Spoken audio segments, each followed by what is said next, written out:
Authority hosted it, showed us some of the work that their River Authority funding is paying for on the River Parrett.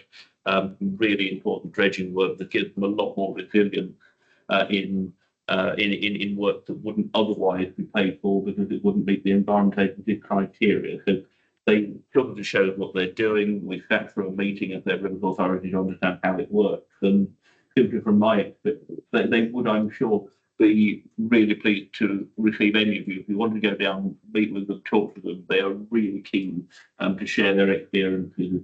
Already, right at the end, they shared on Lincolnshire, they built a Lincolnshire partnership and they took it to the next level.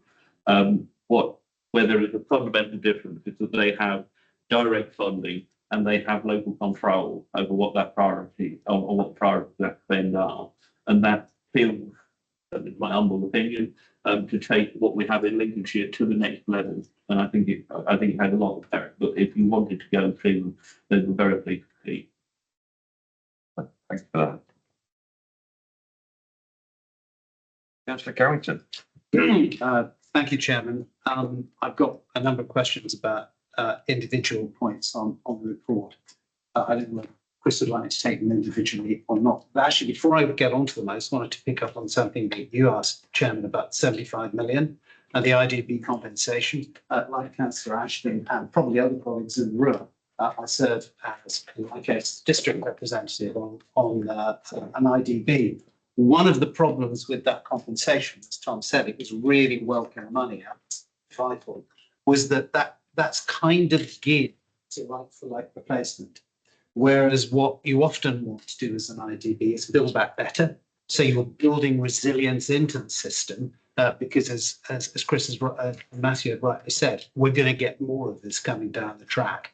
And the way that grant money, very welcome though it was structured, actually made that quite challenging to do. I won't say more because there was a bit of creative engineering perhaps from time to time, but it's really important that we build for the future as well. So just a couple of points on the report, or actually two or three, and a lot in there which I absolutely welcome and I'm very pleased to hear. Just on item 2C, referring to keeping householders up to speed. Great work being done under 2A and B for communities. I'm sure we've all seen that with parishes in our divisions. But householders makes a reference to updating the website. Well, that's great. But can we go further than that, please? We have basically the name and address of an awful lot of the people who've been flooded out because they've submitted Section 19 reports.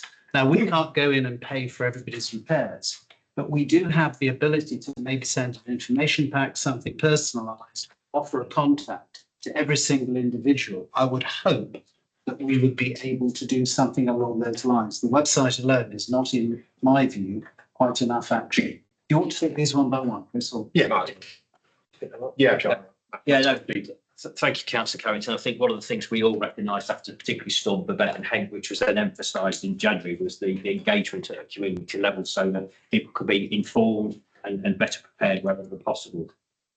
This is partly the work that's been highlighted in the report here through our emergency planning colleagues. So with direct links into communities there, not just relying on websites, because we fully appreciate that not everybody has access to the internet or uses the internet.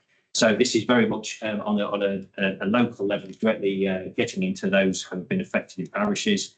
Just through my team, we've engaged with a number of self-appointed almost flood action groups that people have set up in a number of communities as well, because they have an interest at a community level in their area about the impacts of what can be done. And they've been an excellent conduit for us to get into those people who have been affected as well. That hasn't been replicated across the county necessarily. These are very much communities that have taken it upon themselves, but there are a number of these now which we found really valuable to work directly with them. But I think you'll find that the work that our emergency planning colleagues are doing and will continue to do will really start to drill down into that local level with direct engagement, not just relying on the internet as being the answer to everything. That's it. I thank you, Chairman. I would just say that Matthew and his team have been to public meetings in both Washington and Hangton, which are villages as it were in my areas. And that was enormously highly appreciated by our residents. And that's something I think our officers should be acknowledged as being very good at. Moving on, I'll take together, if I may, items 3, 6 and 7, really under the general heading of funding. And I know that under various ones of these that we've written previously, yes, we have. And that was obviously under the previous administration. And it's very important that we liaise with government on the whole funding package, particularly in terms of funding. We've discussed in the storm impact group the possibility of changing funding models slightly in order to be able to enable us to raise an element of funding locally. Particularly, I won't go into the technicalities, particularly by the way that the drainage rate is collected for IDBs, lowland versus upland.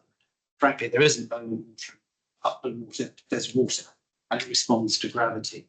I would be very grateful to know what additional actions we are trying to take on that. That is not in any way to supplant the enormous funding required of the Environment Agency and national government, but having an element of local funding at local discretion would, it seems to the Flood and Water Management Storm Impact Group, give us additional flexibility. Are those conversations being pursued? So I think there's a bit of an element of what Action was saying there about the Somerset regime and that local direct control of funds, which will need to be explored. But also, I think the work that Matthew mentioned earlier with ADA as well, around how that funding for internal drainage boards might change as we progress through LGR as a nation, not just in Lincolnshire, and how that could then set up differently for the drainage boards. I know. So more. No, not really. I mean, that's going to be work in progress, and we can bring updates back to the committee on that. The meeting with Chief Executive ADA already took place this week, so that's something that we will obviously build on and bring back. I think, if I may, the only other point I just wish to make on the funding element, and we have had a national consultation on the funding, which has just closed this last week, as Chris said, is that when we talk about funding, we need to actually be clear on the distinction between capital and revenue funding when it comes down to flood risk. So the consultation that took place was very much focused on the national capital funded element, so the flood defence granting aid and so on and so forth, which looks largely more the larger flood risk projects that get delivered, whether that be through local authorities, internal drainage boards, or the Environment Agency. I think what we've all recognised is the extreme challenges that particularly the likes of the Environment Agency face on revenue funding for general maintenance works on watercourses, which is often highlighted through many people that we speak to, and is particularly recognised by local communities as well from what they have seen and how they've been impacted. So I think when we talk funding, we do need to have that distinction between the challenges of the revenue that we have nationally and what we're looking at trying to deliver on the capital front as well, because they are quite two distinct things. And those discussions are ongoing, and I do think that feeds back into the letter to the Minister that we've talked about as well, to highlight those challenges that particularly we face in Lincolnshire with lowland catchments. Thank you, Chairman. Just a couple more, if I may, with your indulgence. I'll pull together, I completely agree with Councillor Bain about Lower Bain. And the question there really is quite simply, what's the timescale for some action on that? Can I lump that together with 9? Which is the Black Sluice pumping station, famous to all of us. And of course, that came into the news again in January when the South 40-foot flooded. And there are many who believe, not necessarily the agency, here to defend themselves. So I'll say they have a view which is not shared by everybody, that it wouldn't have made any difference if that was working. Many people believe that it would. We have a pumping station there which has been out of action. I note the report says a review has been agreed. Yep, knew that. Basically, what action are we taking to press for the positive result? I am aware that the Member of Parliament for Boston, Mr. Richard Tice, he gave an assurance to, I think, the Black Sluice Drainage Board that basically, in plain English, said if the Environment Agency don't deliver, he and his party colleagues would, which I assume meant through this council, that I wasn't clear from the minutes of the Drainage Board what that would be. So there's clearly at national level as well as local level a lot of pressure behind this. What's the action? What's the timescale for the agency coming back to us? And then what are we going to do by way of response, please? Sure. Just regarding the bank, we know that the Environment Agency haven't started any kind of assessment on that yet, but we are working through the Section 19 recommendations, which are all affected across the year.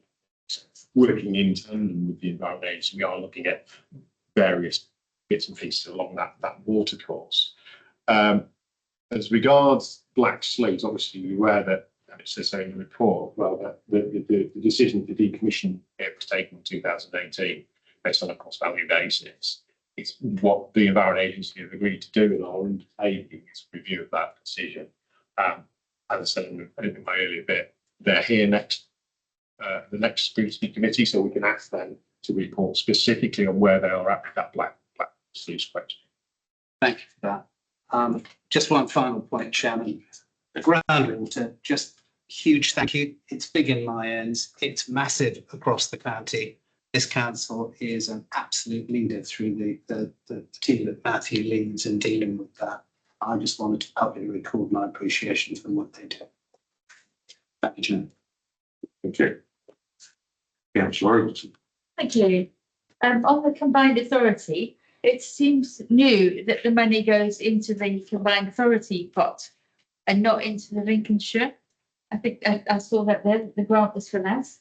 And that leads me to wonder how you're going to prioritise who gets which money. Is there an issue that the North East wants their share, for example? Or how is that working out? As we haven't started having those meetings as yet, it's not panning out because we don't know how it's going to look. My expectation, and the council's expectation, or our council expectation, should be that it's an equitable approach, obviously, and that the money is spent where it's most required across the Greater Lincolnshire geography. In terms of the flood risk side of things, it will be looking at that in 2100. It will be looking at things, dens, and all the rest of it. And it's making sure that the strategies that we put in as that wider geography are all aligned.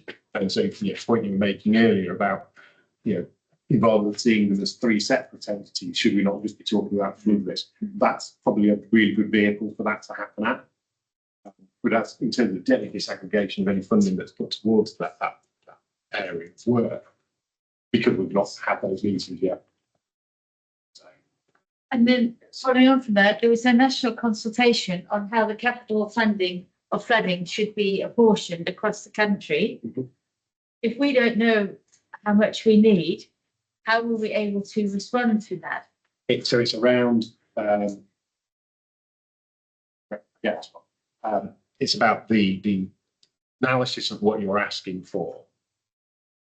You can probably explain that. Do you want to try? So if a flood risk scheme comes forward to try and better protect the local community, we have an opportunity to bid international funding, but that is then assessed through the Environment Agency as to the cost benefit ratio and the value that will come out of that. Bearing in mind that anything that we put in, we are probably up against other people bidding in for the same pot of money, and that could be much larger schemes because that could be from internal drainage board or the Environment Agency themselves. So that assessment will be made at a national level. So one of the challenges that we face as Lead Local Flood Authority is because surface water, groundwater, ordinary water courses is our responsibility under the Flood and Water Management Act. Generally speaking, the schemes that we provide are of a lower value to some of the larger schemes of the Environment Agency, for example. So there's a disparity there between schemes. One of the things that we've highlighted in the consultation is that if these things are being brought forward, it should be a fair assessment as like-for-like type schemes that are being made, so that a fair judgment can be made on the money that is apportioned. And because it can be a challenge that some of our schemes, if we're better protecting 50 properties, just don't compare to the Environment Agency that may have a scheme coming forward for a much larger amount. So the way that it's written at the moment, that can give an unfair balance, and that's one of the things that we've highlighted in our response to the consultation. Was it only surface water flooding, not the coastal flooding? No, sorry. That's where we needed the big money, wasn't it? Yeah. Where we well compete. So this capital fund, the capital funding that was we've just had the consultation on, was for all sources of flooding. That deals with all sources of flooding. So somebody could bid into that for any type of. Okay, we have both big projects and small ones there, so actually we want both, don't we? Correct. Okay. The other thing is on the emergency response. You talked about fixing the streets.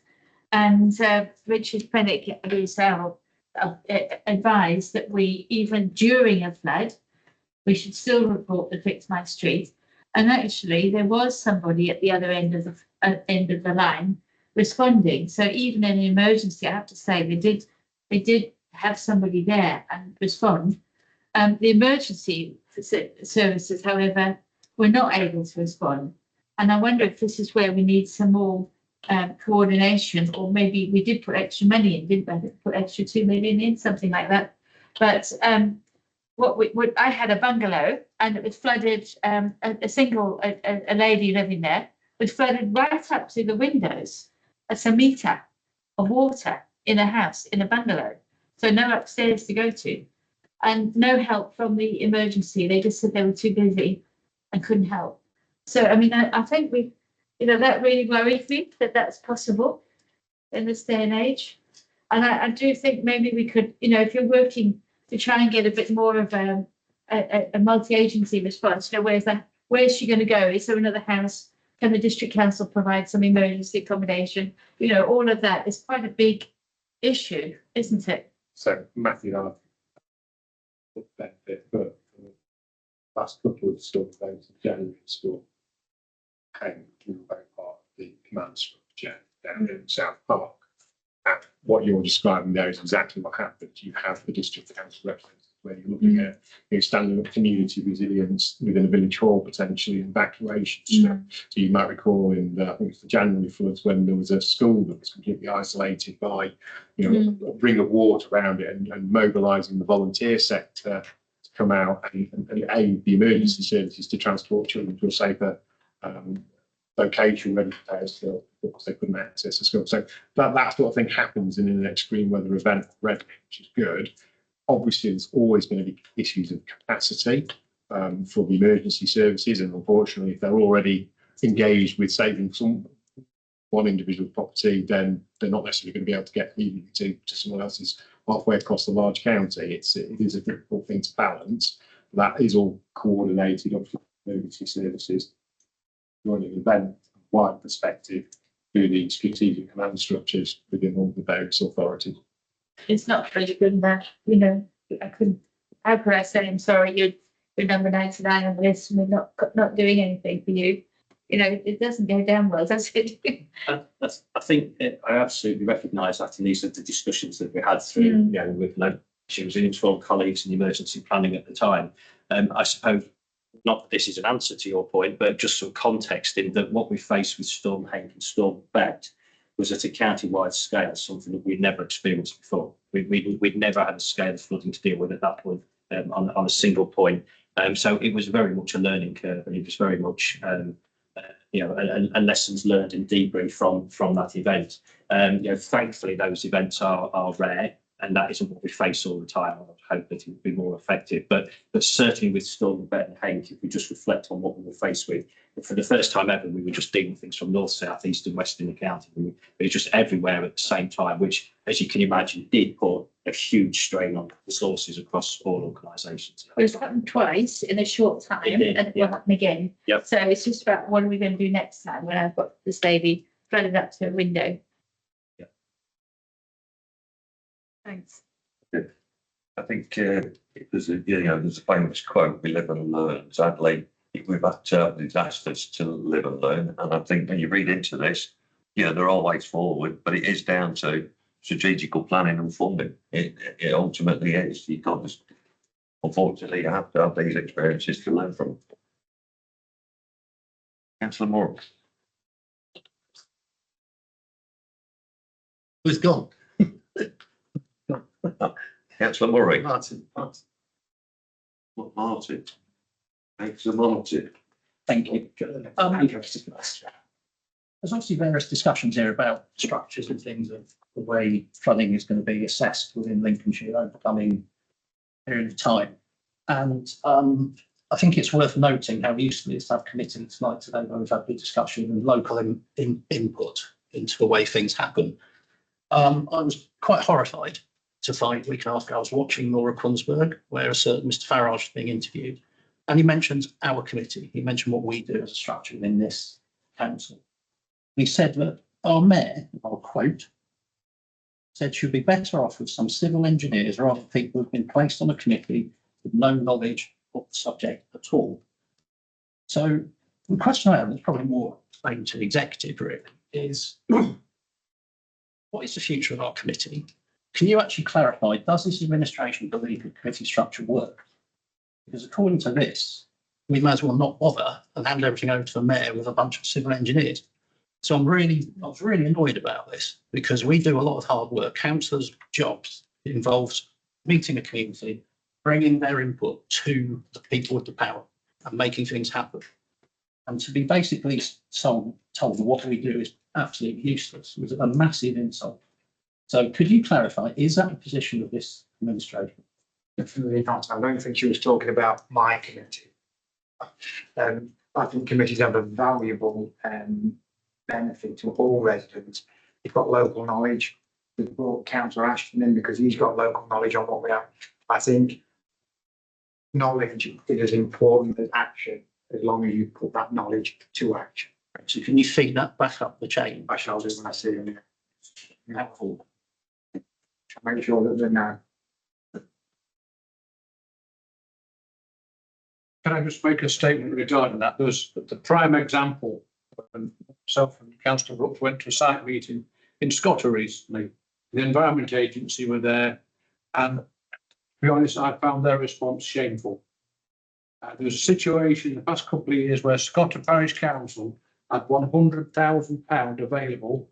They had an internal drainage board approved contractor lined up, ready to do the dredging work from Scotland to the River Trent.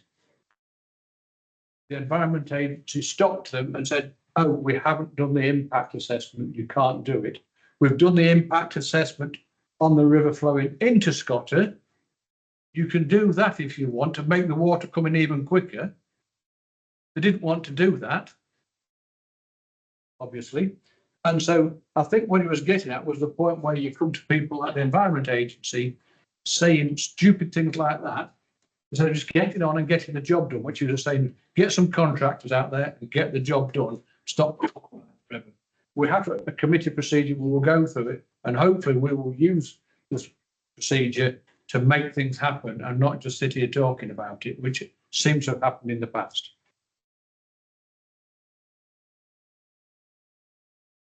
Do we have any other questions? No?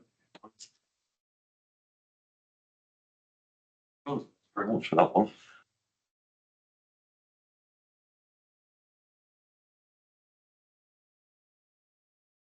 Item 10, work programme. At each meeting, there is an opportunity to look at the committed work programme. Simon Evans, Scrutiny Officer, will present a report. Thank you, Chairman. Just to say there are two changes to the work programme arising from this morning's discussions. Firstly, there will be a fifth item for the 26th of September, which will relate to the first item this morning's agenda, bringing back a pre-decision item. Well, that's the Lincolnshire Coast 2100 strategy. There was also a further item arising from the discussion on the first item of business, which I'm not quite sure how the item will be titled, but it's about bringing people together. And I think the view was that would perhaps be brought in around 6 months' time. So that would be added to the, if you like, to-do list for the committee. Thank you, Chairman. I'm happy to take questions. Do you have any questions? Everybody has been up with the work programme?